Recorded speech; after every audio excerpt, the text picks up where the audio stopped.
Guys, we just finished recording with Jake Owen here at the Barn, another Hidden Pearls podcast.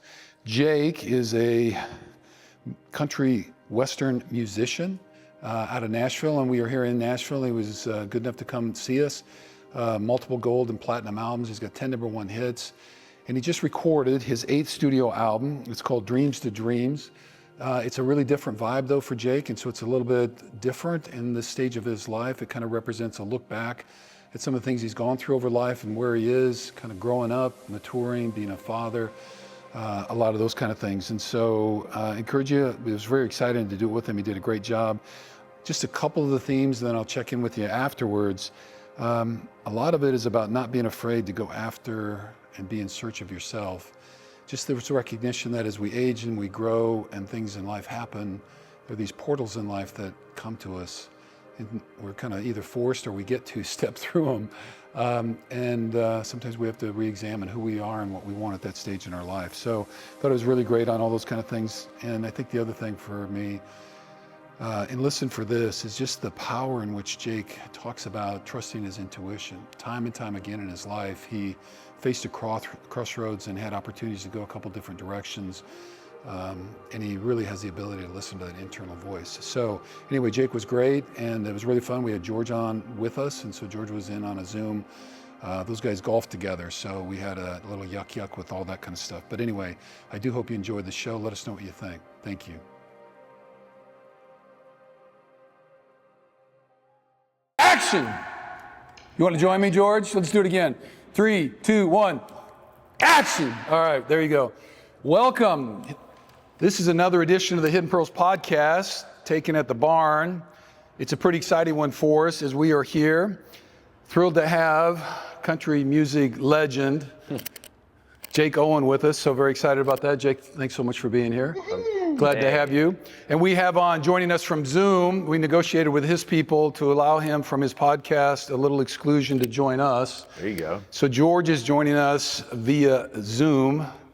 StreamYard, I think it is, but whatever. So anyway, so George, how you doing, man? You good? I'm fantastic. It's a Monday. I'm hanging out with my dad and Jake Owens. It's going to be a great podcast. You can be, and you guys are in my barn, and it's just kind of nice to see the barn all quiet and dark because there's usually like 10 to 20 people in there working out. So Do you need to see yourself?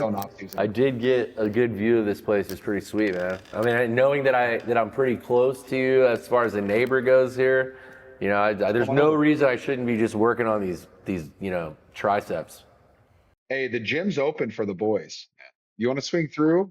Hey, just come through on a Friday. It's Arm Farm Friday. We'll have a great time. Okay, Arm Farm Friday. I'm prepared. Get loaded, yeah, all summer. I told your pops. He's telling me 66. He looks like that. I need to get on that regimen. You do, yeah. It's working out and meditation, he also does yoga every single day. Yeah, 100%. He's more at peace than all of us combined. I can tell that. All right, let's roll here so we stay on track. So I'm just going to do a snippet of the bio, and then we're going to get in. So 20-year veteran to country music, multiple gold and platinums, 10 #1s, and you've had over 3 billion streams, probably 4 billion. That's a lot of people listening to your music. That's a lot of people listening to your music. That's pretty cool. It's pretty cool. It's cool. Now you're back with what I think is your 8th studio album. I have no idea. Okay, and it's called Dreams to Dream. Which is also your first independently released album, I think, and produced by Shooter Jennings, and you recorded in LA, so we'll kind of swing back to that stuff. Yeah. So some of that, it's a little bit different sound, a little bit kind of moving back, so at least what I was taking, and after listening to it, for your fans, it's going to be a Jake Owens they kind of recognize, but it might be just a little bit different for them. So we'll kind of get into that. So anyway, and it gets into some real stuff that you've been experiencing, a little bit look back on your life a little bit. So we're excited to get to that. And finally, and maybe most importantly, you're a father to 2 daughters. And I've got Olive Pearl in Paris. Yeah. Okay. So we'll kind of get there. So anyway, so we really appreciate you being here and taking time to join us, Jake. We're excited there.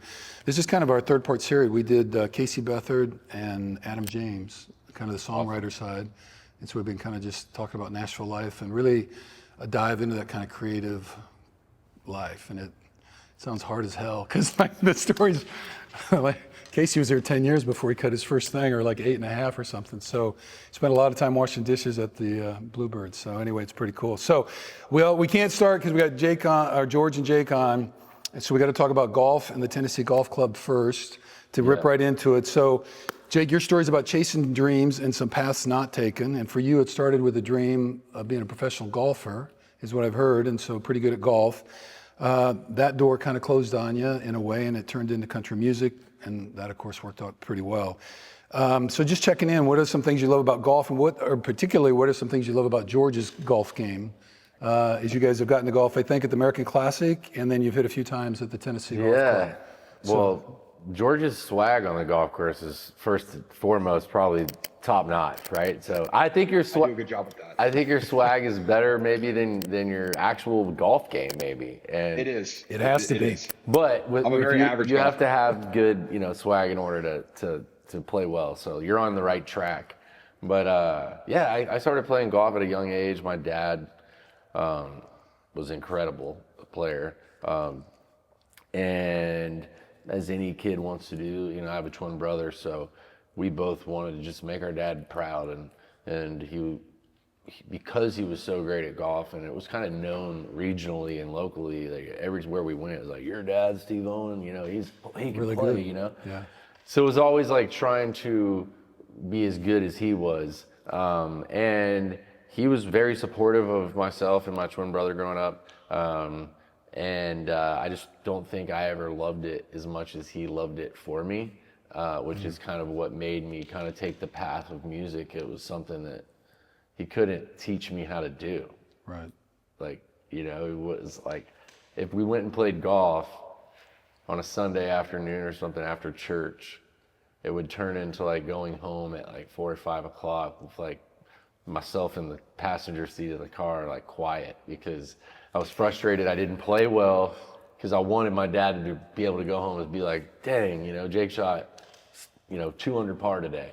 And, but if I didn't, because I felt like the whole time that day, Dad would be like, hey son, why don't you try to do this, or put your hands on the club this way. Overcoaching by the father. And he didn't do it on purpose. My dad never overcoached or did anything on purpose. He did it because he loved me and he wanted it but I think what he learned in the long term was that sometimes what you want for your child isn't what's best for your child, but your teachings and morals, and values that you can instill in them is what really drove me to be successful. So those things he taught me were way more important than how to grip a golf club. Right. If that makes sense. That makes 100% sense. That makes a lot of sense. I mean, I look back on like your dad in golf is kind of like me and my dad in football. And like all the lessons I got, one thing I remember vividly as a kid just growing up, and he told every team that he coached for me was, you're going to go out there, you're going to work hard, you're going to try to get better, and you're going to have fun today. And if you do those three things, you're going to succeed at playing football. You might not win every single time, you might not win every single rep, but if you do those three things, you're always getting a little bit better. And luckily, I mean, I loved football. And I think, whenever I explain my dad to people, it's like, he loves my family this much and he loves football this much. And sometimes football is a little bit higher depending on the day. Sometimes when you're playing football, that's how it is. Yeah. Yeah. And so, but I mean, that's kind of how my relationship with my dad was, is he never overcoached. He just always tried to just encourage me in a way. Cause I think he thought of that as a dad. It was just like, I don't want him to I don't want to force football on him where he doesn't love it at some point. He did that with wrestling. So I got out of wrestling pretty quick. But with football, he kind of let me fall in love with it by myself. And that's kind of why I chose that path, or that path was available to me. But I see that completely. And the lessons you learn from your dad in those situations it's pretty special, I will say. Heck yeah. Yeah, we had a pretty good time. So, all right. So we were talking before the show about the hidden pearls. It's called Hidden Pearls because we believe everybody's got a hidden pearl within them to make the world a better place.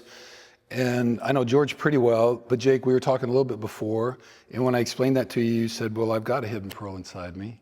And so I guess I want to just, maybe the two of you bounce a little bit. What are those hidden pearls? And then Jake, I just want to offer too, I know you're very involved or committed to the Jake Owen Foundation. So, I mean, if you want to talk about that a little bit too, but what are maybe one or two of the pearls that you're carrying, to help make this world a better place? Well, literally, from the time I was a kid, the first person that I remember being impactful in my life outside of my mom and my dad and my grandparents was a woman I called Pearl. And her name was Susan Hart, but my dad called her Pearl. They worked together. And she was like the most interesting woman that I've ever known in my life, much less at that age to be introduced to someone like this. She was like kind of, I tell people she was like, if you ever saw the movie Steel Magnolias, she was like the Weezer in that movie. So she smoked cigarettes and she cussed like crazy and she drank Maker's Mark and she did all this stuff that you're, you know, a 6, 7, 8, 9, 10, 11, 12-year-old kid shouldn't be really immersed in, but because she was so loving and kind and wise, and she was always herself, she never like strayed away from just being who she was. She talked about herself in third person. She'd always be like, well, Pearl thinks that you should do this or that, right? And she was kind of like this weird motherly figure to me that didn't judge and always taught me some really cool lessons. So long story short, she was my best friend, like literally in life. And as I got a record deal, I'll never forget, I was in Milwaukee one night when she was passing away. And I made it down there in time to hold her hand and tell her that I loved her and tell her that I was having a daughter and we're gonna name her Pearl. And so my whole life, I've had a Pearl. Even when I lost one, like I was given another one. Right. And so literally speaking, I have those pearls in my life. But I believe, as you guys say, you know, that them as people have definitely been like in a world full of, you know, they say, you know, the world is your oyster, but there's only so many pearls within that. I'm pretty lucky to have had 2 in my life that have given me a lot of not only purpose but belief in like the better part of life. Gifts from other people. Yeah. Wrapped in love. Yeah. Yeah, that's pretty cool. Okay, Georgie, what do you got? Oh, jeez. I would say my favorite hidden pearl, or something that like I just tried to, you know, I think I've always had inside of me since I was a little kid was my parents always taught me to treat everyone else how you want to be treated. And I've literally lived my entire life like that. Like I always just try to be overly nice to everybody. I try my best at it. I always try to put a smile on someone's face because my mom told me one time, if you make one person smile today, that's one happier person in the world. And if everybody could just make one person smile, the world would be a happier place. And so like, that's just kind of how I go about my everyday business is, you know, whatever I'm going through, like week 1, I tear my hamstring. They're like, hey, you're going to miss anywhere from 4 to 8 weeks. And yeah, for me in year 9, that's not really a fun thing to hear when, you know, I have, you know, dreams of, you know, I want to be a Pro Bowl player. I'm an all pro player. I want to help my team into the playoffs and win a Super Bowl. And it's hard to do that when you're hurt. And it's just like, I give myself like 24, 48 hours to be sad and in the dumps about it. And then after that, it's like, all right, being sad is not going to do anything about it. I'm going to just continue to be myself. I'm going to help my team as best I can from off the field, encourage guys, you know, guide them as best I can. And just try to be a good person for this team and be a leader as best I can. And so I think that's one thing that's always, I've done a really good job at. And I continue to try, and I try to teach people that too, is just, you know, just be happy as best you can be, put smile on other people's faces. And when you can help people, help them out, because I don't think there's not enough people helping in the world and helping each other, because people are, you know, they want to, you know, do what's best for them. But I think helping people is just a better way to live your life. And so I think that'd be one of my hidden pearls. Excellent. Yeah, that's well Thanks, said. Dad. Well done. Well done. Thank you. All right. Try my best. Yeah, we get to choose how we want to show up in the world. It's one thing we do. It's a choice every day, isn't it, Dad? What's Neo's line? Neo, right there. I got him taped on the computer now, George. I put that cut down where Mr. Smith's looking at him. He says, "Why, Mr. Anderson? Why do you persist?" And he says, "Because I choose." And everything in life, because I choose to, yeah. everything in life's a choice. How we show up, how we want to be there for ourselves and for others, and all that stuff. So, okay, so we were talking. So our mission here at Hidden Pearls, We bring mindfulness, meditation, and movement to veterans, athletes, and I've added artists because we think creatives are partly athletes. But anyway, and then we cover 3 areas: navigating transitions, finding healing, and peak performance. And so we're going to talk about transitions. I've got a little definition, but I think we all kind of know that. So I guess when I was thinking about transitions and reading through your stuff, Jake, I was thinking just personally for me, the biggest transitions that I'd ever faced, and I've had some ups and downs and all that kind of stuff, but was really becoming a father. And so when we had the 2 little ones, so George is our youngest, and then he's got an older sister by 3 years. But I don't know that I ever had a role more clearly defined for me in my life. I felt like that was kind of like why I was actually here for the most part. Then they break your heart and leave, and then it's kind of a whole nother world. But that's a different transition. So I'm just, I know the father to 2 and all that kind of stuff. Do you want to just, how has that impacted your life, and how does that kind of fit into music industry and all that kind of stuff, and what's it like? And you were just talking about kind of now you're a single dad, with somebody at home full time and all that kind of stuff. So how is the transition into this parenthood, fatherhood kind of thing? How does that fit in, and how's that impacted you? Well, it's definitely been something that I think I've always wanted, just in life, whether I would have been a musician or not. Just having a great father and a parents, mom and dad. My grandparents are still alive and kicking, and they're 103 and 102. Oh, there you go. And I know, right? The men usually don't make it that long. The women are always living forever. Yeah. The guys usually passing away. And so I've just always seen and been around these everlasting loves, and not always perfect.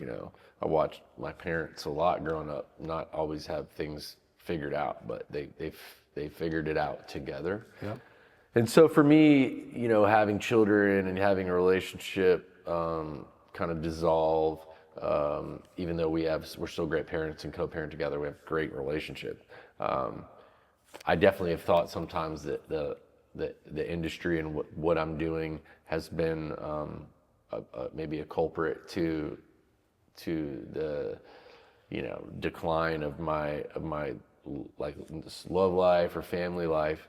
But as you kind of said earlier, just a minute ago, I chose this though. I can't blame it on something I chose. It's kind of something that I've endured, and I'm just as much to blame for a lot of the reasons that things have worked out in my life. I'm to blame for that, and things that haven't worked out in my life, I'm to blame for that as well. But being a father definitely put a whole lot more purpose in my coming home off the road. I never had really reason to come home, because once I got home, everybody else would go home to their families, like the guys in the band or whoever. They were going home to their kids and their wives or whatever, and I was coming home and well, I'm gonna be alone for a couple of days. I having people on the road with me and band members and all that felt like family. So being the single guy for a long time was weird until I finally had the family life. Right.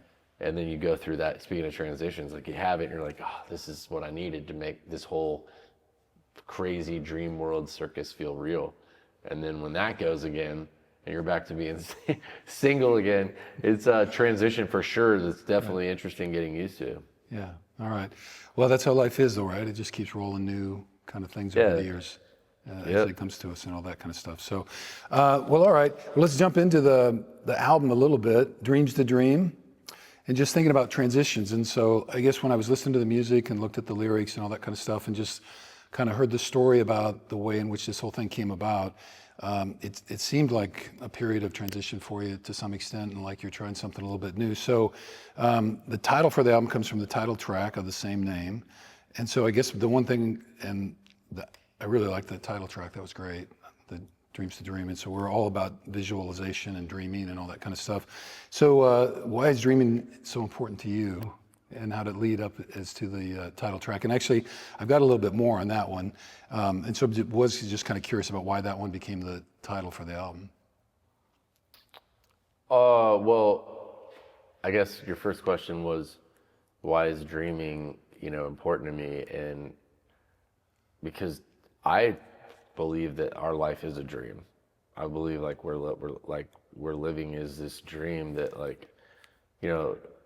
I have this feeling that sometimes when you're asleep and you are literally dreaming, when you wake up, it all stops, right? Or are you waking up just to the other dream that's really happening? And I've always struggled with figuring out if like, because there's so many times, as you know, George, Yeah. or you as well, like you're like, no way this is real. There's no way that just happened the way it just happened. This is and there's things in life that I 100%, I know for a fact, I 100% manifested. And the only reason I manifested is because I believed in this dream like state I've been in since I feel like a kid. Right. Like there's definitely been, but like dreams aren't just about like grandiose positive things happening and life's a dream. Like there's also bad dreams, right?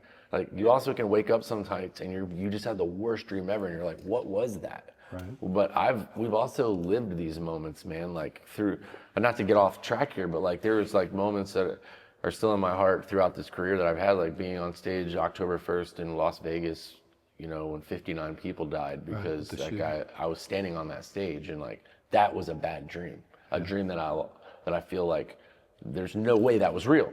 That's a dream, but it was real to so many people that have lost their lives and family members. And so when you say like why, like dreams to me, like why to me it's something that like is ever present in our lives, like these things that you can't control, but you can long for. And so for me, since I was a kid, I always had thoughts of wanting to do more, which like meaning not for purposes of monetary, not money, nothing. I didn't move to Nashville because I wanted to make money. I just moved here because I got bored being in my hometown or being wherever I was playing music, and it was like, I've already done this. Like, what's next? Like, what's the next part of this dream? Like, what I want to feel it. And that's why sometimes too, I feel like I relate it to like, you know, when you wake up in a dream that's kind of going good and you're like, damn, like you kind of like, just give me 10 more minutes. Let me see if Right, I want to go back. Let me see if I can back. run it back just because it felt good. And those moments for me, I feel like they relate to my life. Like there's so many moments I'm like, I want to go back to that. Like, why can't I run that back? And I just felt like it was really parallel in my life because as a kid that left left Tallahassee, Florida early, everybody told me I was crazy. Everybody was like, why are you doing this? And looking back on it, I don't really know, other than the fact that I had a desire in my heart to fulfill these dreams. And no matter who told me I was crazy, like I was choosing to know that you had a vision of it. My intuition was just so strong. It was like, nothing's gonna stop me. And the only thing, and even if I fail, it's not gonna stop me. Like it's just gonna let me know that it wasn't right. It wasn't the right thing for my life at that time. And I've always been that way. And so when I came and got a record deal and 20 years goes by and I'm at this place now where I don't have a record deal and I'm trying to figure out what I'm gonna do, there was a strong desire in my heart and to go to Los Angeles and make this album with Shooter, who was applauding me and being like a supporter. And I realized, I was like, I'm 20 years older than I was at 24, so now I'm 44. But just because I'm 20 years older doesn't mean I still don't desire things more in life, like fulfilling things within me, which I believe are dreams. And it just made sense, you know, as I was writing the album, that I was like, hey, I'm not down about this. I'm not bitter. I just have things I haven't fulfilled yet. And one of them being this type of album that I've always wanted to make with someone that really wants to make it with me. And like, I think that's what was cool about making this album, is that Shooter is just excited or more excited than I am about it. Like he has passion, and he's like, you took a risk. You could have kept doing what you were doing, but you transitioned into this new part of you that only someone would do if you had belief in and he's like, and that belief that you had coming out here is what motivated him to like want it to be great. And I love that. I love motivating others with my own dreams. Right. And vice versa. I get motivated listening to somebody else tell me about their It's desire. really true. When people have a vision and they're really passionate about it and they move in that direction, it kind of just pulls, there's like a current that can pull you along with it. So, well, that's what I was going to ask you about that. So you talked about Shooter and going to LA and all that. And it seems like that whole thing really all fit together in a way that was like creatively encouraging, like the way in which you guys put it together, and you had a real clear vision for the type of music that you were trying to reach, a little bit different, I don't know, old school country, I don't know if that's quite the right term or what, but just a little bit of a different vibe than some of the stuff that you put out over the last 20 years. Yeah, I'm not sure if that's pausing each time, but George, you still there? I'm here.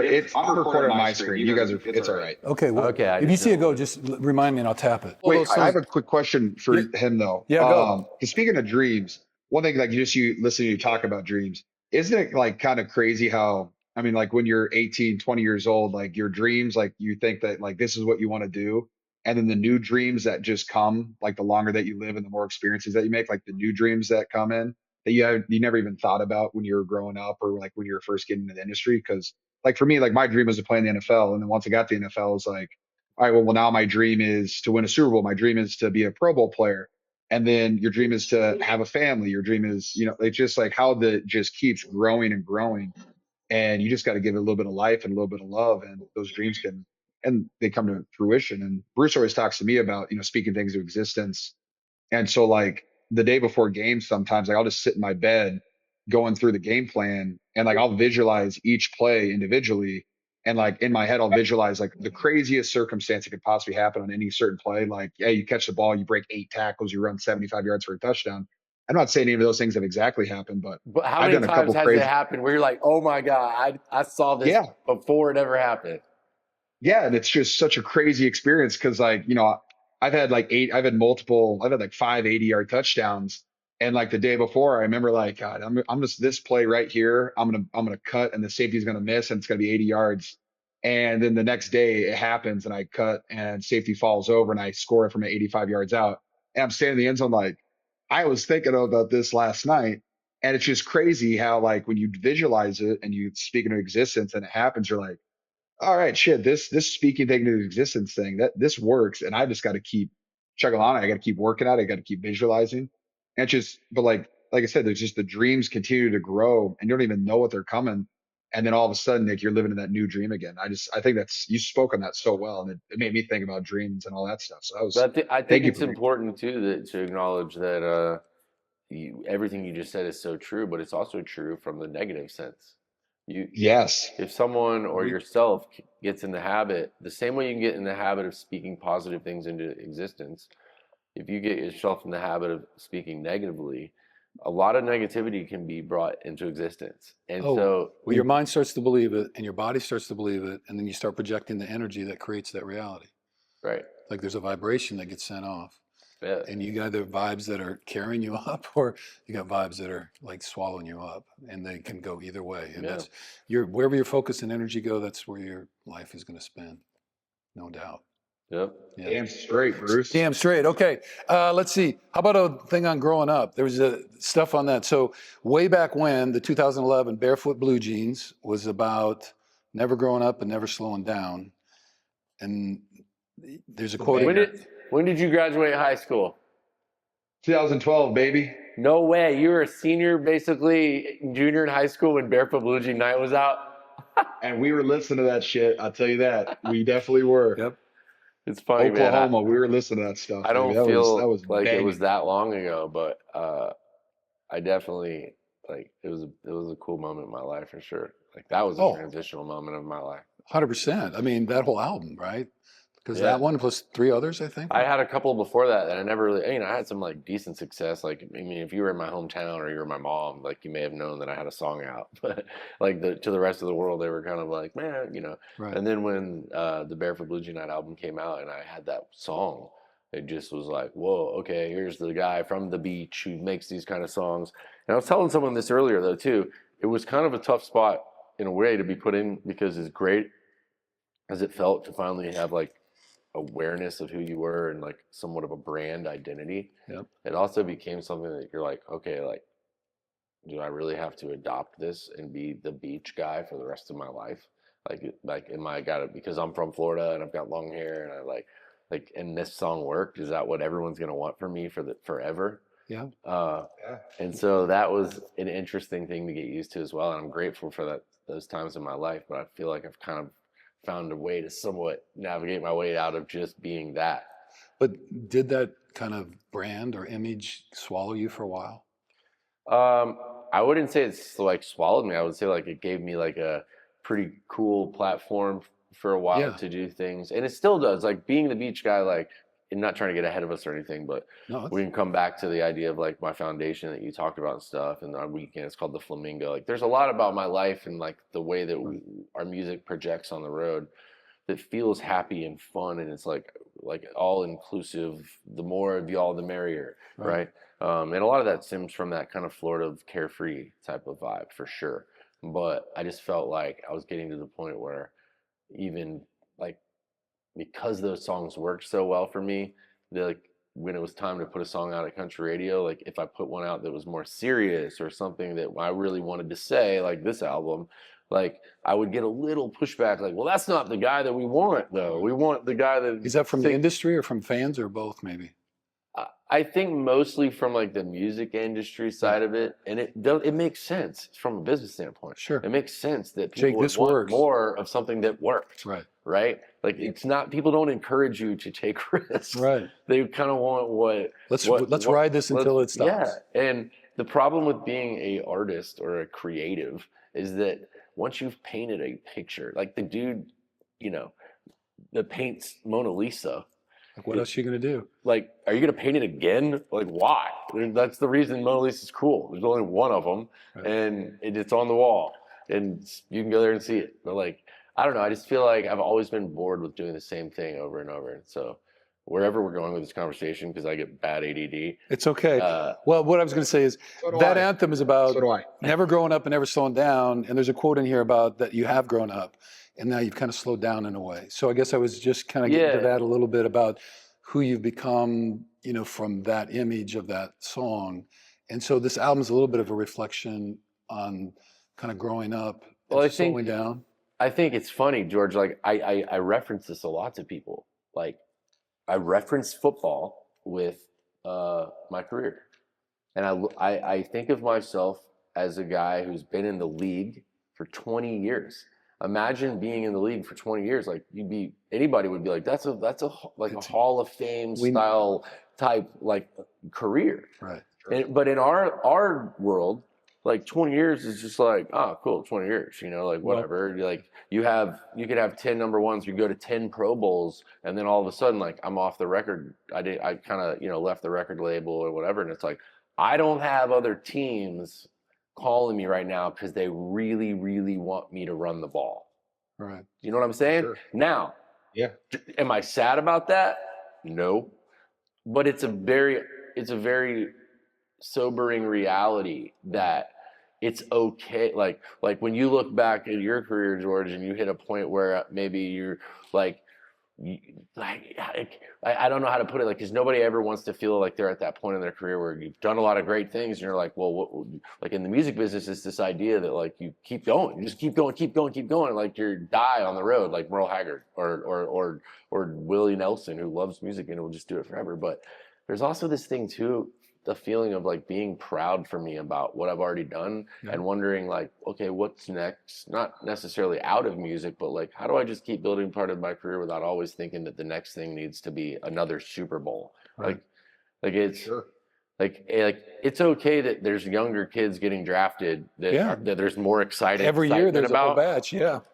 Right. Like at some point, with all due respect to George, like there's going to be some new badass tight end that everybody's talking about. And it's not going to be George Kittle all the time, you know? And what I mean is that's okay. And we all know that's inevitable to happen. But when it does happen, you're like, damn, like I kind of want to go back to that part of my career. Is what you were saying is that part of my career was Barefoot Blue Jean Night. And it was like, I was the guy that like, you know, people were talking about.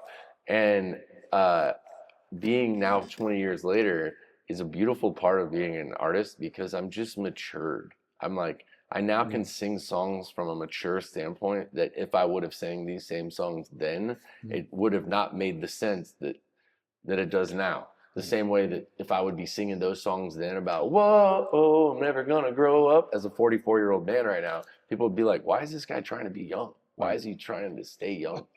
Like, so it's just kind of owning who you are and like being okay. And I'll be real with you. Like it's taken me a little bit to get there.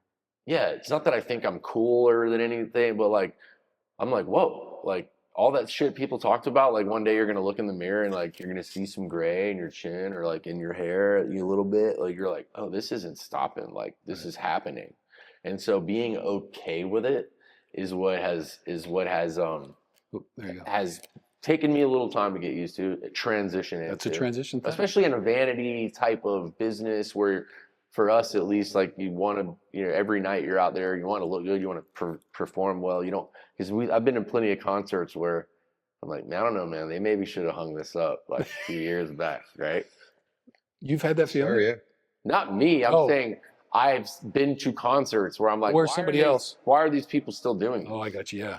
It's obvious that they're just doing it at that point for money or whatever. Yeah. Like, but just feeling like in a business that you're supposed to, it's all about the young, like what's new and 100%. Yeah. how do you stay Oh, relevant but still stay happy without chasing what is relevant? Like that's kind of the challenge. That's fairly for profound. sure.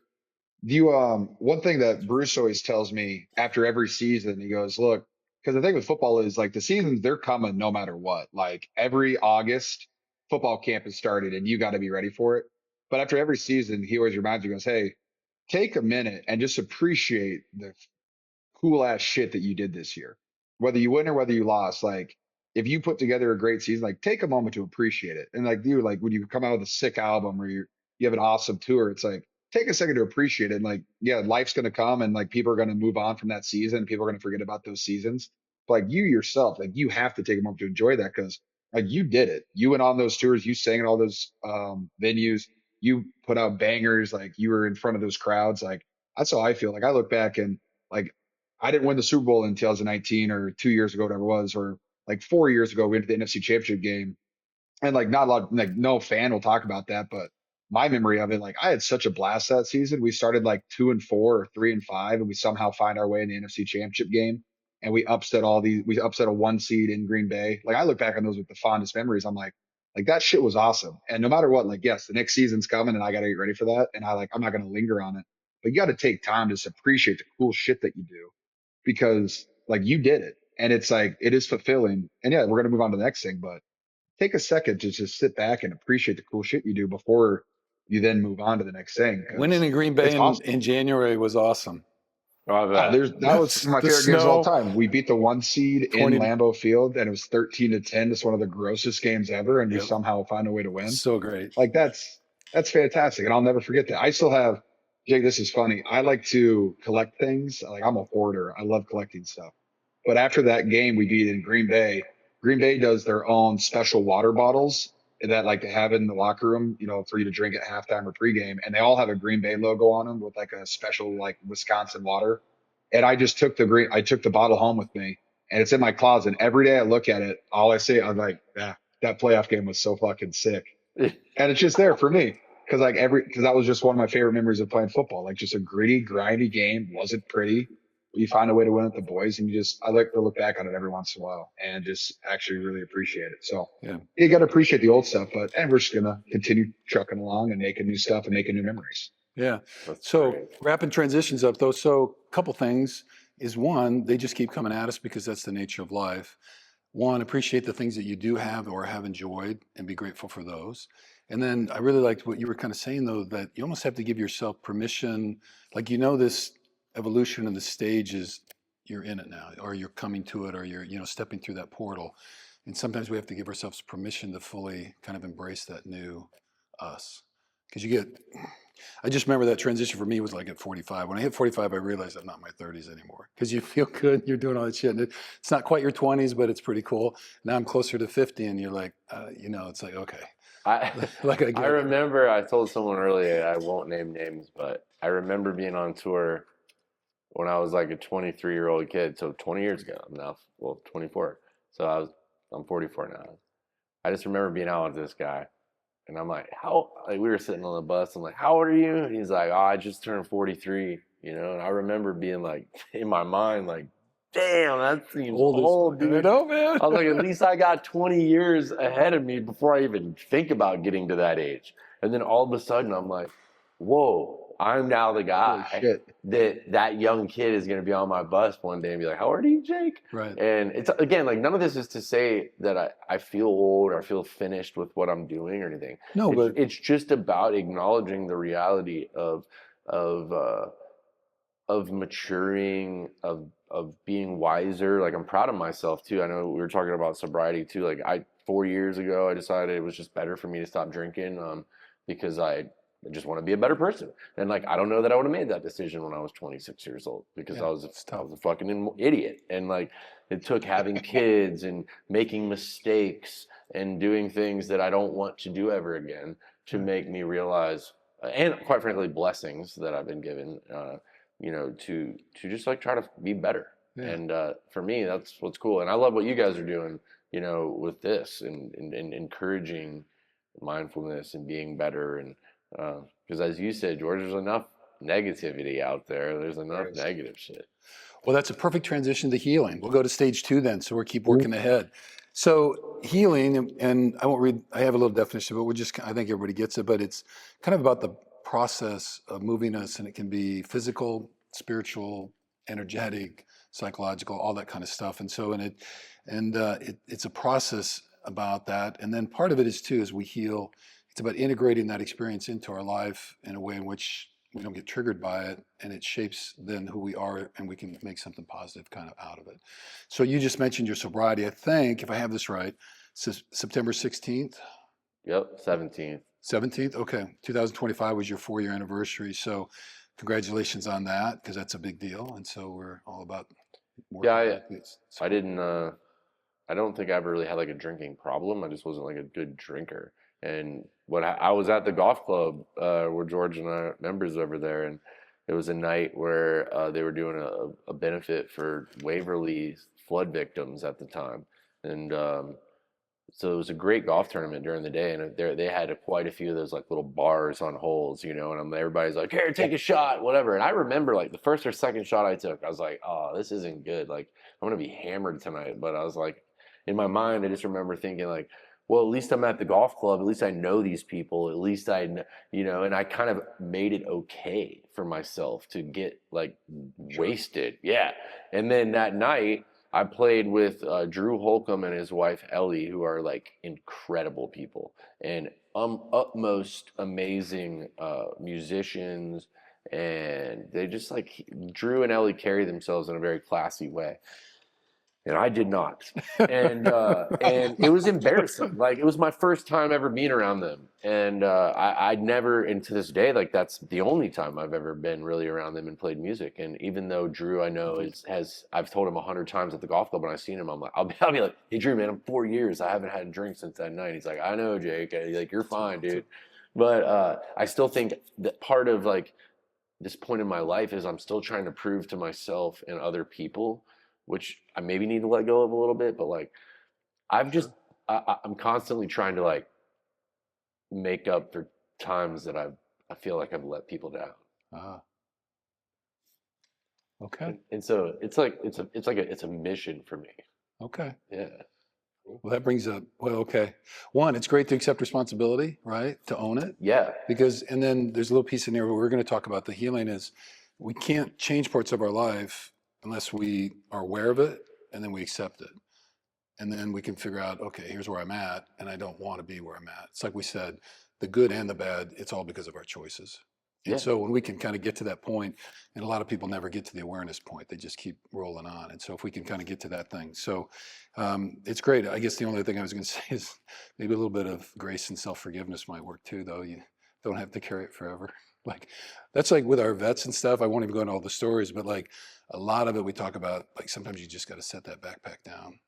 Yeah. Just take it off. You carried it a long time. You've done everything you can with it. Just put her on the side of the road and wish it the best and just head on down the Yeah. road. Take Just another walk. don't worry about it. Yeah. There's enough shit going on. The backpack is, I use that when I talk to, my friends and family or, teammates and stuff, is like some people carry, like I envision like you carry a backpack, and let's just say you had something that happened to you when you were 18 or 20 years old and you never like really let go of it, or it's still there. And then you grow up and you get more shit in your backpack, more problems, more responsibilities, and that backpack gets heavier. And then I'm imagining like that seventh grade kid with every textbook in his backpack, and it's like pulling them over. And like at some point, you either have to just set the backpack down or you got to take out some of those damn textbooks because it's not letting you be the person that you want to be, or it's not letting you grow at all because it's just you Dragging you just have down. 150 pounds of textbooks on your back that are all just either it's a bad memory, a bad experience, something that you regret. It's just like if you hold on to that stuff, it's just gonna not let you do the things that that you dream of doing. I mean, so like I always talk to people like, hey, hey, you had a horrible game. You guys got to flush the shit out of that, let it go. And if you want to talk about it, we can talk about it, but nothing you can do about it. Like just set it down and let's just move on to the next play, man, and move on to the next game. And that's worked with me with a couple of my teammates and like just helping them reset and just kind of just you got to let go sometimes, whether, it's a good or bad thing. It's just letting go is okay sometimes. I would definitely It's say. okay. Yeah, if you're going on a mission, right, you don't want to carry a bunch of shit you don't need for the mission. And now Yeah. you're at a different No, stage, and so you take that stuff out and let her go. So, all right, all good. let her Okay, go. perfect. Let's see. We're still in the healing kind of category, and I Ooh. want to read you these two quotes. We talked a little bit about this. Here's what I got from you. But in all honesty, when I got a record deal and got thrown into the whole world of Nashville music, I was really invested in that. And then this facade sometimes has worn me down, and it really feels cathartic to be honest about a lot of stuff in my life, how I feel, where I see myself going, and how I see myself going there.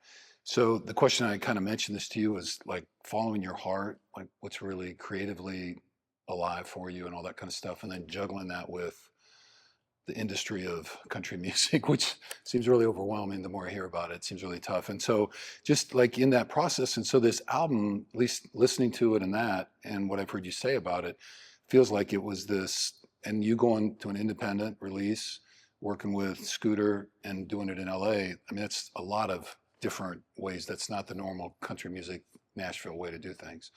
So you kind of intentionally stepped out of the lane, took a different path to kind of get there. So how has that whole creative process for you been kind of on that healing pathway? Because it seems like, and again, not that, and I want to just, because the Dreams of Dreams, like the lyrics to that, I thought were really powerful. I mean, it's one of my favorite it is my favorite on that. So these are just a few I select. So if it's burning up your soul, son, you better set it free. I thought that was a great line. It's about a prayer to Jesus about this stuff, but like releasing that, which I thought was really powerful. We ain't doing it for the money, ain't doing it for fame. I just think it's time to make a little change. I ain't mad, I ain't bitter. You just ain't seen this side of me. I've been down, but I ain't no quitter. About to get back up on my feet. I still got dreams to dreams. And then the line about Hank moved back to Alabama when he had all he could take. Lately, I've been feeling the same way. So, like, I feel like that's the conversation we're kind of having. And you even mentioned that thing about people haven't seen this stuff. But so maybe talk to us a little bit about that, about, this, the power of the industry and how it supports you and it can take you to great places, but at the same time, it can restrict and limit you. Like you said, like people want the same Jake Owen that we've always had. And this isn't that, blue jean Jake. I mean, it's a different vibe, this album. So maybe just talk to us a little bit about some of these lyrics and like how this album was like either healing or an awakening, or how would you describe all that? I definitely think that it has it was something that like presented itself due to the like timing. I think in all of our lives, like we go through these different chapters, and I think I don't, I'm not a psychologist and nothing like that, but I definitely have lived enough life to know that I've seen patterns of like evolutions in my own life, of like these like 10-year gaps and like and 20 for sure. But like when I think about like the difference of who I was from a 10-year-old to a 20-year-old kid, um, and then 20 to 30, like, and then 30 to 40, obviously, has been way different. And so the idea of stepping away from something that I'm not necessarily stepping away from the guy that I was on those earlier albums, but I just have matured. Like I've gone through a lot of things that had not gone through at 24 years old. And what I meant by that, when I hear you quote that thing that I said, someone actually said this to me earlier, so I didn't realize that I maybe said it this way about a facade. But what I meant by that is like the the song Dreams to Dream, and the reason I talk about Hank moving back to Alabama when he had all he could take was the album that he made called The New South was an album that he went, the first song is called Feeling Better. And he says in this song, the very first song on this album, he's like, I moved on down to Sweet Home Alabama in 1974. I had to get out of Music City and I had to get off the road because uh, my woman, she left and the people wouldn't let me sing nothing but them old sad songs. He said I had to get high so I wouldn't cry. You know, it hit pretty close to home, but now I'm feeling better because I'm back out on the road. And basically what he was talking about is he went back to Alabama and made this record with Waylon Jennings. Waylon produced it. And it was because this facade was that Hank had always been under this shadow of his dad, who died at an early age. And everybody wanted Hank Jr. to sing Hank Williams Sr. songs. Right. And he did for a long time, and everyone loved him for it. But he finally was like, this isn't truly me. This isn't what I want to be forever. I want to do my own thing. And so in a weird way, I've kind of not at all to parallel my life with Hank Williams Jr.'s, but I understood that feeling of being something for a long time that worked, but also not feeling fully fulfilled in that I know there's more to me. I know there's more to what I need to express. And so that's what I meant by like, I know what he felt like. And lately I'm kind of feeling this way. And I don't know if this is the right decision to make or not, but I'm a faithful guy. And like there's been times, especially being alone and not having, a woman in my life anymore. So I spend time alone at night and say a prayer like, is this the right thing? Am I doing this right? And I just kept getting this unwavering feeling that I'm like, hell yeah, you got to go do this. It's no different than you were when you were that kid that left Tallahassee for Nashville when everybody told you not to. Right. And ironically enough, as you know, being out in California, at the time in LA, early in January, February of this year, like it was on fire. Like people were leaving LA because there was all these fires, Yep. I remember. And I was like, are we really still going to make this album? I was kind of trying to get out of it. I was nervous. I didn't know if I had the right songs. It was like, this is a big risk for me. And Shooter was like, yeah, man, business as usual, dude. We're out here crushing it. Like, come on. And so in a weird way, it was like metaphorically speaking, my life was kind of like in a weird place. It was kind of way different than it had ever been, in a way on fire. Yeah. But I was leaving the place that should be the place that I should be making new music and the place that's comfortable and whatever. And I was leaving that, heading straight towards a place that was on fire.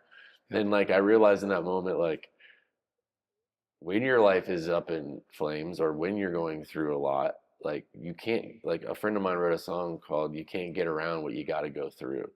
And so when you go through something and you get on the other side of it, which I have now with this like record and taking a risk or whatever, it feels pretty good to like the little bit of a burn you may have got, like kind of going through something that felt hot and like uncomfortable.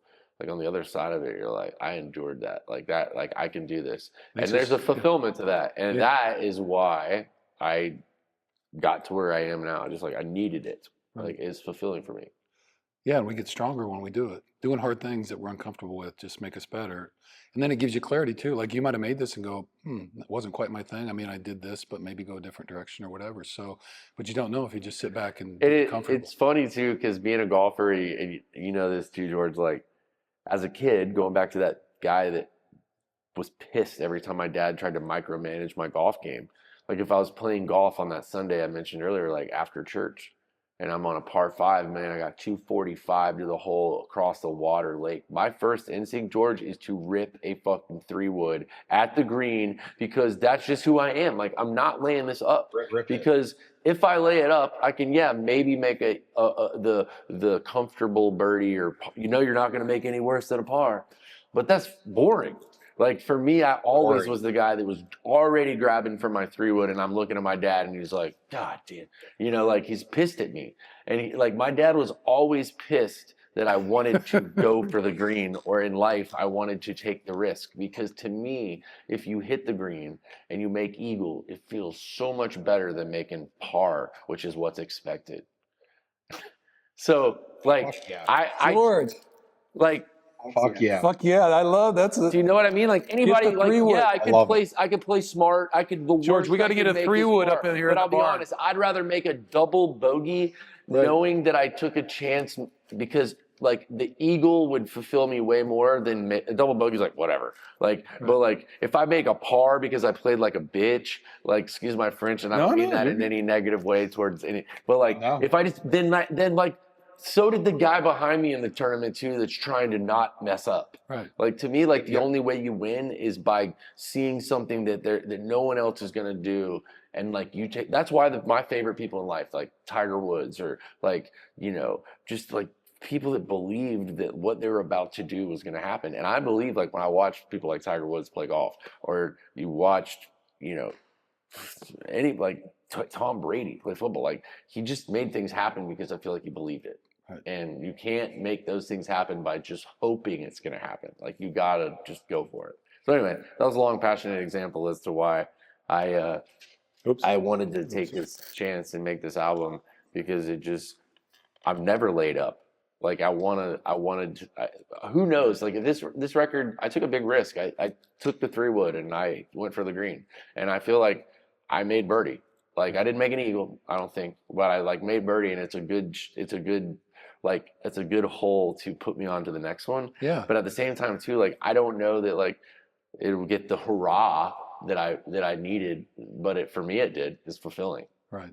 Because there's been plenty of albums I've made where I felt like I made par, and I'm like, great, but is that really going to advance you in the tournament, or is like getting a little under par? We're not shooting for par, George. No, we're not. Well, let me I ask mean, you. you talking about that definitely makes me like, That's pretty exciting. it is, but like That was a great I had a line. dream.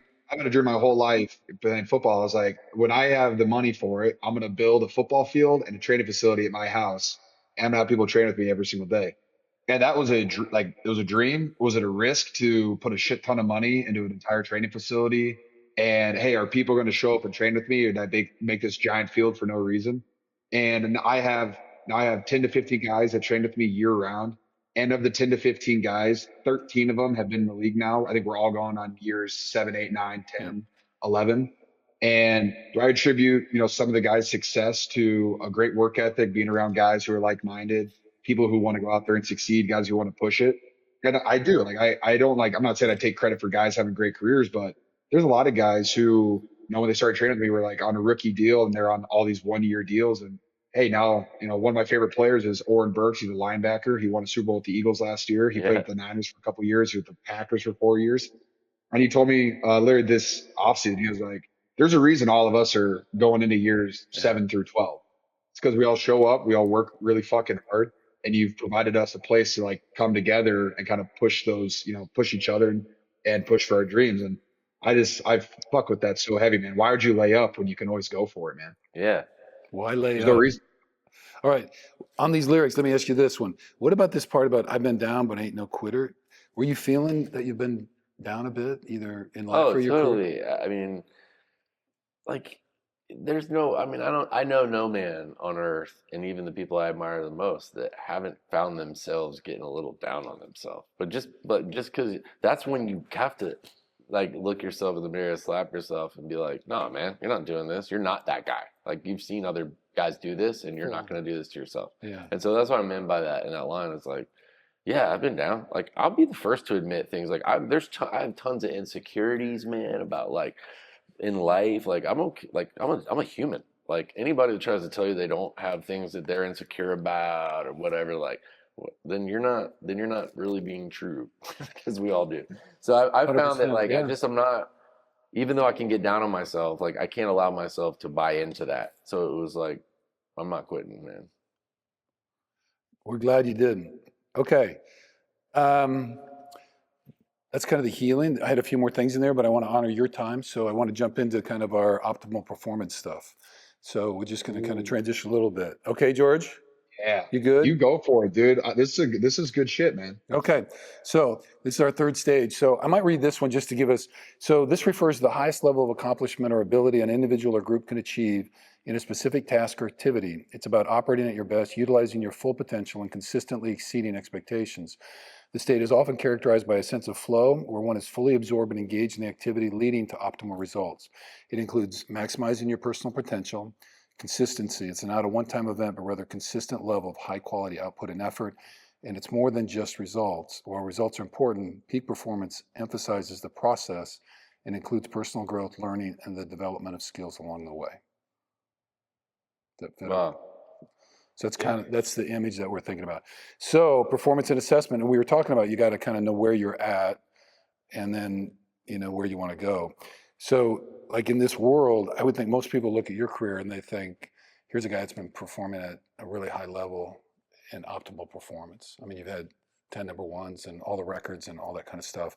So I'm just curious, like as you sit here today, how do you see your career in the context of maybe this shift into this album and at the level in which so many people see you and talk about you? I don't know how people. I don't know how people talk about me or like what they think of me. Good for you. I mean, Fuck yeah. I really I don't like I know that I'm self-aware enough, as I told you just a second ago. Like I have insecurities. I have things where I want to. I've catch myself sometimes. Well, how come? Why haven't I done that? Why haven't I like? I've said this before in other interviews, but like in my entire career in 20 years, I've never performed on like the CMA Awards or the Academy of Country Music Awards or all like never once. And does that kind of bother me? Like, fuck yeah, it does, man. It's like being like in the league for 20 years and not getting asked to be in the Pro Bowl, and you've had the hits or you've had the stats and everything to do it, but for some reason you're like, but wait, why do you guys keep moving the goalposts? So and so that kind of had like brought me down for a long time because I just didn't feel like it wasn't that I'd already had success. It's not about money. I've money. I'm fine. For me, it was just like about being included, like feeling like, damn, like is there a possibility that you can like really be successful? Like you can make money and have a nice life, you can have the hits and all that, but still not have the industry or the people within it be like, but we accept you, because that's really what I wanted to move to Nashville for. It wasn't the money, it wasn't the number ones, it wasn't that. It's like I just wanted to be in a place where people felt like they included me. You wanted to be part of the creative tribe. And I still tribe. feel like all these years later, like I've never really been included. And it's weird. It's a weird feeling. And all my friends are like, well, fuck, why do you care? Like, you're totally, and I'm like, I don't know. Because it's like, I don't know. Why do I want to be included in something that I don't want to be included in? It's weird. Like, I can't, and maybe that's why I've never been included in it. Like, I've found a way because they know down deep you don't want to be included. Maybe. You want to be invited, but you may or may not show up to the dance. Kind of. Yeah. Like, but I've learned that there's things that's okay to not do, like to not always. I'm a guy that like I'm driven by fulfillment and doing things that I can accomplish. But I've also had to learn that like I can't accomplish everything. Like I have to be okay with not necessarily failure, but the fact that it doesn't always work out the way that I thought it would. Right. Because if you do think that it's always going to work out the way you think it will, you're never going to really be happy or true to yourself. Yeah, and if you're hooking your whole identity onto that other stuff. And the last song on my record is called "Wrinkle in the Road," and it's really just about that. Like I've had a lot of things happen in my life, but they're really just a wrinkle and a bump in the journey of what's the real. That's about another lost girlfriend being in the truck, driving off. And it's like a wrinkle in the road, and you're sad about losing the relationship, I think, if I got the right one. Yeah. And then, but the lyric, the chorus goes. But it's just kind of like, I tell myself it's all right, man. It's just another wrinkle in the road. Like I'm like, sometimes you got to just keep, you don't pull the truck over and call the drive over just because like you got a flat tire. You don't give up on where you're headed. Right. You just put a new tire on the truck, man, get back on the road. Well, let me ask you about this. That's being injured in football. It's like, or, a bad game. It's like, am I just going to give up because, you rolled your ankle or something like that? Or is it just like a small hurdle that you're going to get over and then you're going to start sprinting again? It's like, it's not going to derail me. It's just going to be a small hiccup, and then I'll move on from it. There's always bumps, the wrinkles. Well, So many similarities between musicians and athletes. I love it. and it's Yeah. interesting. Every single conversation I've had, I did the other two guys on Friday. Everything revolved around because Adam James is a huge Cubs fan, so everything was kind of baseball, and he loves the Bears. And then of course Casey Beathard, his whole family's in football. Yeah, so the parallels we were back and forth on that. In the press release, though, you talk about the whole premise of this album is continually chasing those things that drive you. So, what's driving you now, and what are you chasing? I think what's driving me now, I'm chasing is just like a, a, a consistency of feeling content, right? Like I catch myself being a little contradictory sometimes of feeling like I'm content, but then being like, no, you're not. Like if you're content, then you wouldn't want to do this or you wouldn't want to do that. So I've just got to learn to be okay with things more. And that's the next thing I want to fulfill. Like you said it earlier, George, like, when I moved to Nashville, like I really wanted to get a record deal. Like that's like an impossible thing in the minds of most of my friends and family or whatever. And then I got it. And you're like, Right. okay, well, what now? Right. And there's always the what's next. So, but I do feel like I'm at this place in my life where this album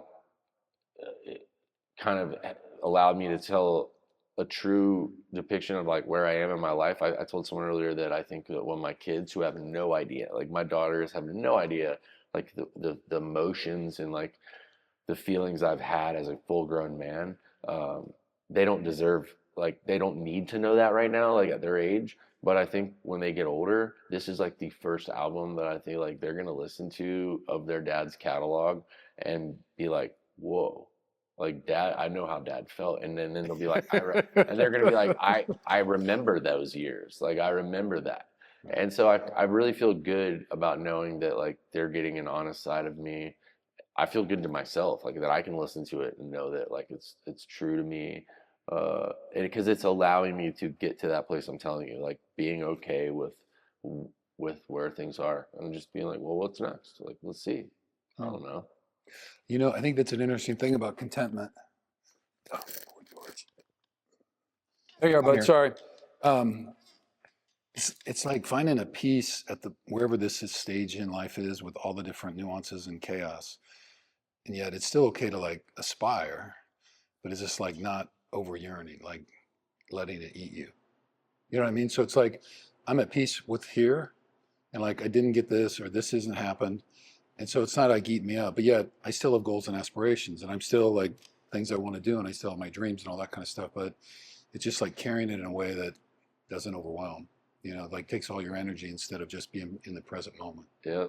So it's kind of being present with that. Okay, let's see, next category. So we're winding down. Thank you. Let's see, I have something on authenticity, risk, and this peak performance idea. So peak performers are often folks that have learned who they are and they're willing to take risks. So it is about authenticity, listening to the self. And we have a quote that we like: to become who you've never been, you'll have to do what you've never done. So you can't just keep doing the same old shit and think you're gonna be somebody different or get something different. So I had a couple quotes in here, and you can skip any of these you don't like, but I thought they were kind of intriguing about that. So one, I've always loved the story of the guy who's lived his life that he should live, and he's kind of done everything he's supposed to do, but he hits middle age, and then he wants to make a change and prove that he still can. Is that fit for you right now?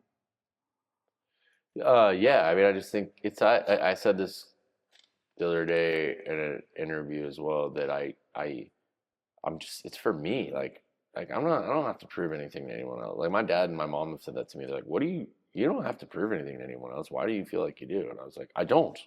I don't know why you think that I do that. Like that's what I told my parents. I was like, what I feel like I have to prove is to myself that I'm not giving up on me.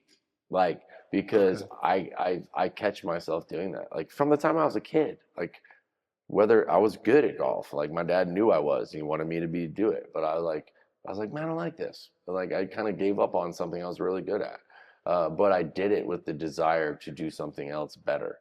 And so like that idea of being middle-aged crazy, is kind of like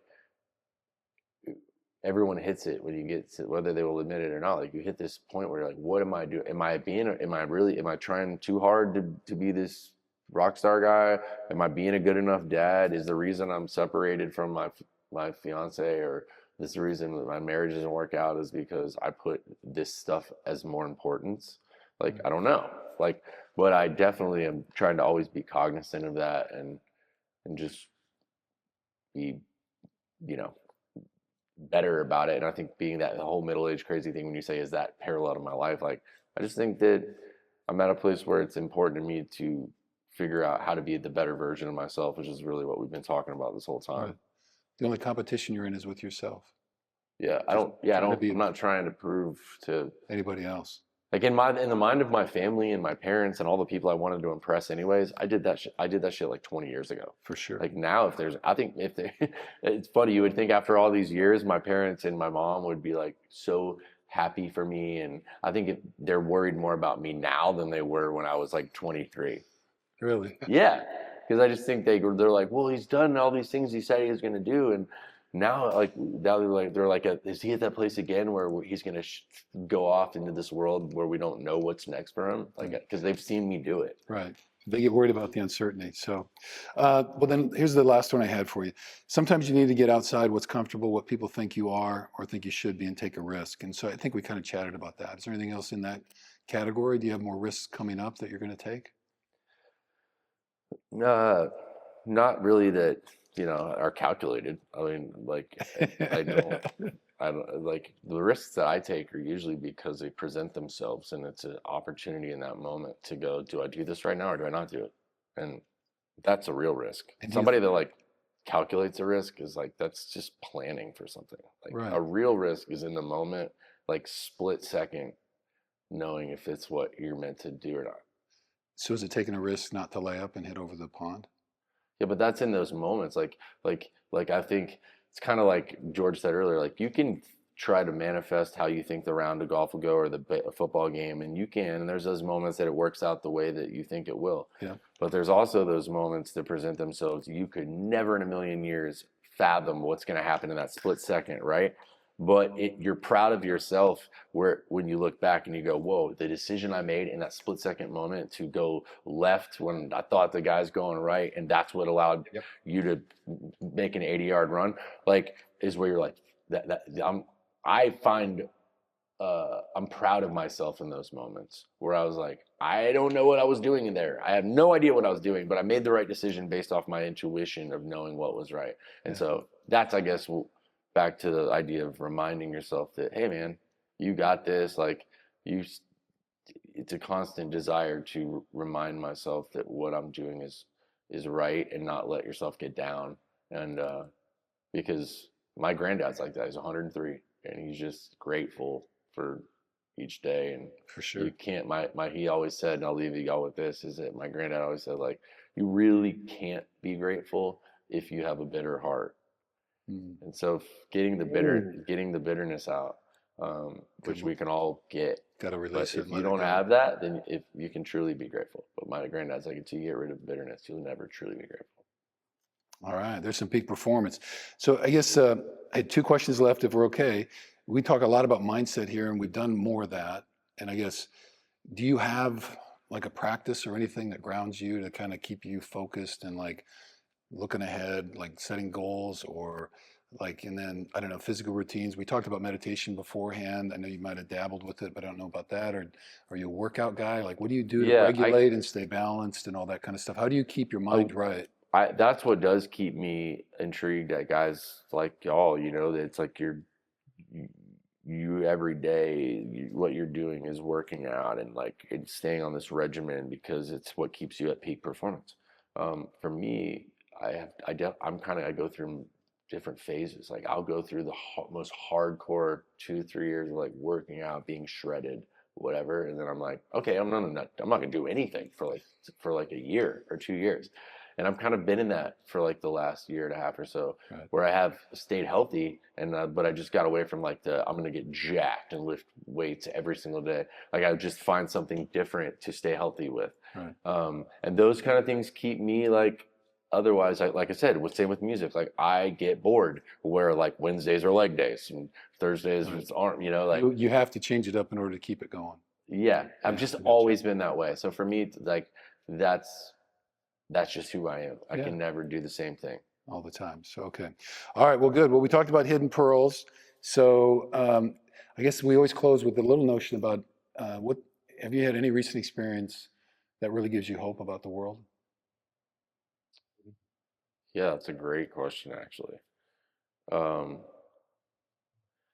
yeah, like every day. I mean, shoot, you say, has there been any recent experience? Like I wake up every morning with my little girl, even though in moments where I've told myself that it's like moments have felt hopeless, like not I don't have I'm waking up alone in this beautiful house that I built because of a great career, but like I don't have the one thing that I desire, which is like a family there. So Yeah. it's like I built this house for the family, but there's no family in it. Yeah. Like, uh, but in those moments when I wake up with my daughter, just the two of us as a single dad, um, and she's like, "Hey, Dad," and like I'm like, "Dude, we got to go to school, man. Like I got to get you ready. I got to get your breakfast ready." Like just the way she looks at me and the way that like she doesn't have any negativity at all in her. She's just like, "It's a Right. new day. It's all of like." To me, number one, that's a major sign of like hope in the world. Like is that kids haven't been affected by this bullshit Right. that we're fed on a daily basis. So that in itself is cool. And then like this is random too, but like I have a Cybertruck and I get a lot of shit for it, even though I have I love that car. I have tons like random cars. I'm a car guy, but I've been driving a Cybertruck for a while and I've got a lot of shit for it. Like literally like hateful things people have done to me Really? because I just drive it. But the other day I was charging it at a Target and it was the one in West Nashville over off Charlotte Pike, and I was sitting there charging it, and this like an Asian guy kind of pulled by in I don't remember what kind of car he was in, but I saw him like kind of looking at me, and I'm like, damn, is he gonna like? Does he want to come talk to me about this? Like, because is he gonna ask me the same questions other people have? Like, I wasn't out in the mood where, but I could tell he was like got out of his car, kept coming closer, and so finally I rolled my window down and I was like, "Hey man, like, can I help you?" And he's like, "Oh yeah." He's like, "I didn't know if anybody was in here or not, but he's like, I want to give you something." And I was like, "Okay." And he gave me a Hot Wheels that was a Cybertruck. Oh, wow. And he was like, he was just like, "I thought you would think this was cool. I bought a few of them and I gave one to my friend, but I had an extra one in my car." And he's like, he's like, "It looks like yours, the same tires and everything, because I put some extra tire." And my point in this story is like, there I was thinking all the here's other- another guy that's going to just Right. be annoying and ask me something. And he surprised me in that moment by just doing something kind. Like he was like, I think this person that he didn't know would think a Hot Wheels is cool. Right. And as a 44-year-old dude sitting in essentially a real life Hot Wheels car, Right. like getting that from another grown man was like, dude, there is kinda good in cool. the world. Like people want others to be happy. And I think that's pretty cool. That's really cool. That's a great story. Georgie, you got one?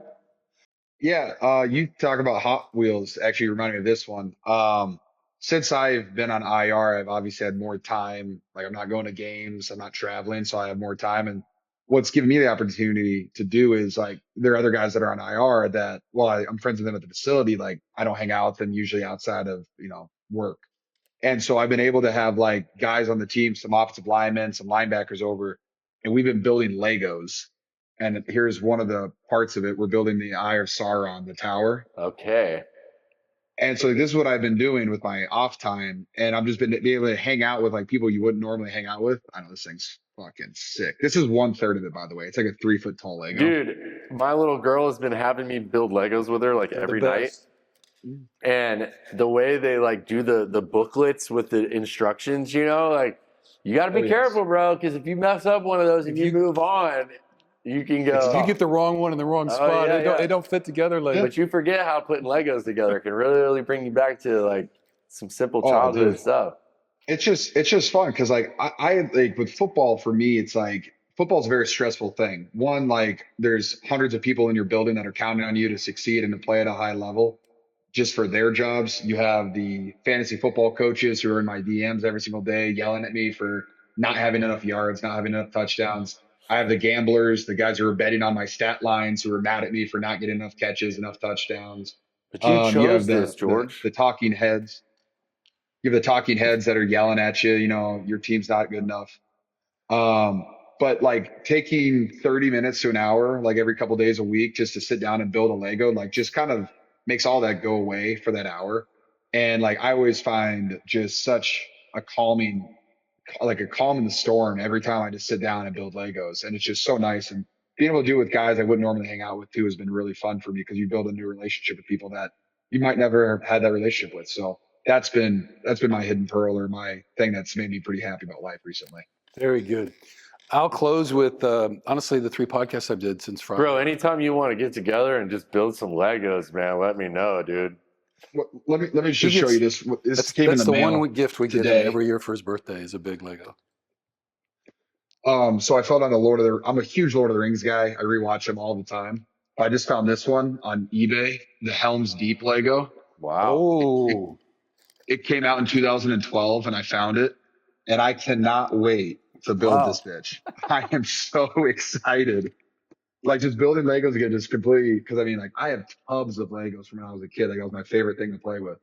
And like I haven't built a big Lego in 5 years plus. And so the one I just did is 5,500 pieces and I got about 60 pages left and I'm done with it. I'll send you a photo of when I'm done, but Yeah, it's just been so fun for me. that's awesome, man.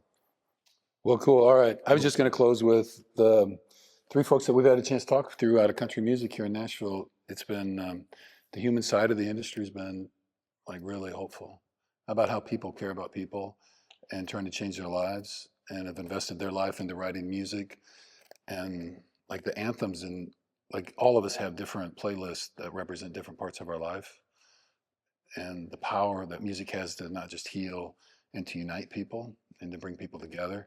I've been really just amazed, with the heartfelt nature of the way in which people approach their work, the commitment and dedication that they give to it, and how hard it is. So that's been a real kind of pearl for me. You kind of know, but you don't when you spend time with people and really listen to their stories. It's been really cool. So, all right, the last question is, what charity would you like for our donation? So every time we have a guest on the Hidden Pearls podcast, we do a $1,000 donation to the charity of their choice. So I guess I know which charity you probably want, but I'll ask anyway. So are we doing the Jake Owen Foundation? That's really cool. That's awfully cool of you guys. But yeah, that would be incredible. We thanks for bringing that up.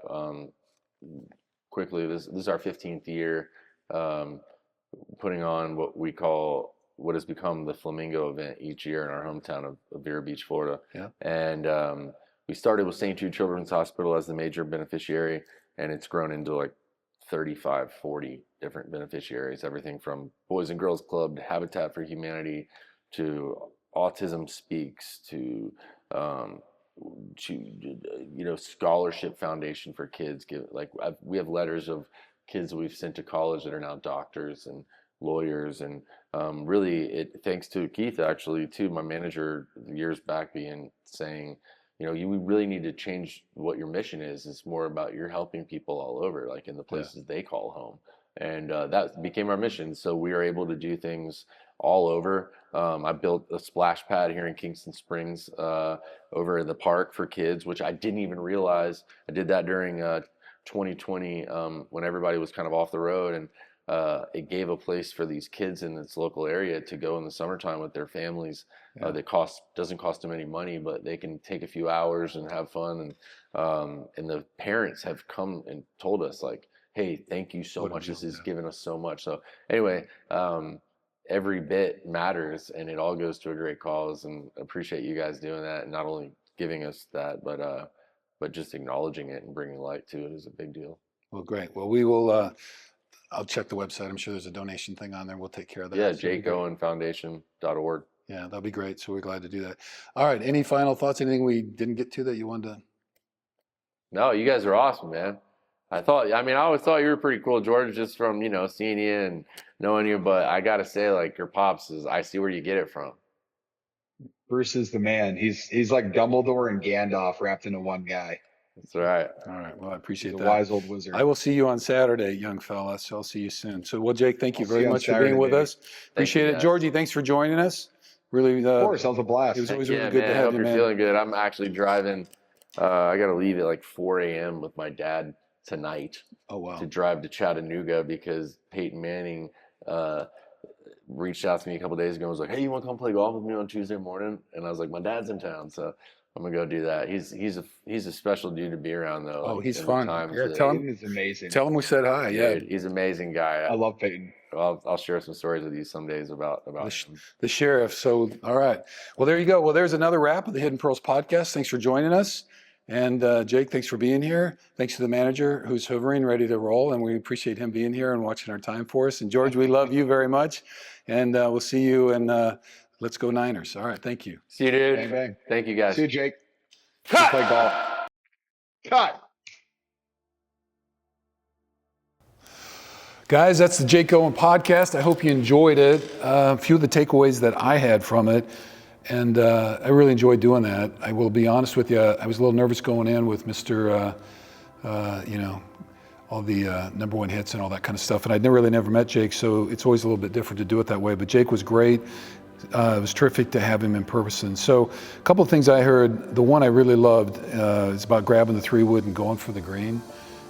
There's this whole idea about playing it safe all the time and going around and always trying to shoot for par, and just as a kind of a model and a metaphor for his life. And so I thought that was really exciting. Also, I really took into this notion about the only person he's really trying to prove anything to is himself. And I think this sense that the only competition we have in life is really about just improving us. What are our goals? Where do we want to go? And am I a better person today than I was yesterday in whatever category that you're measuring? So I think he takes that pretty seriously, and that was really great. I think too, there was a little message around accepting the self at each of these new stages in life and what that means, because the 30s are different, the 40s are different, and you're no longer that 20-year-old. And then also just his movement away from always being the beach guy. You know, he recorded all those songs, being on the beach, having a good time, having a few cold beers and all that, which has been super successful, and he loves that and all that. But now he's a little bit different stage, and so being able to let go of that identity and not like changing his brand per se, but just like moving into and not being afraid of that. And so really the album, if you haven't listened to it, I encourage you to do so. It really speaks to a lot of that. It's kind of got a much more traditional country music sound to it. But his lyrics are really heartfelt, and I think they really come from his soul in a sense that he's trying to tell the story about some things that he's done, and not all of them were successful. Some of them are painful, and some of them are difficult, and there's some of them that he's still kind of grappling with. And so I thought he captures kind of the human experience, right? Like we're all in a healing journey. We talked about transitions and healing and performance, and I thought Jake really knocked it out of the park on all of those. So I hope you enjoyed the show, gathered a couple lessons, and thanks for joining us on our Nashville trilogy. So appreciate you being a fan of the Hidden Pearls podcast, and we will check in with you later. Thank you.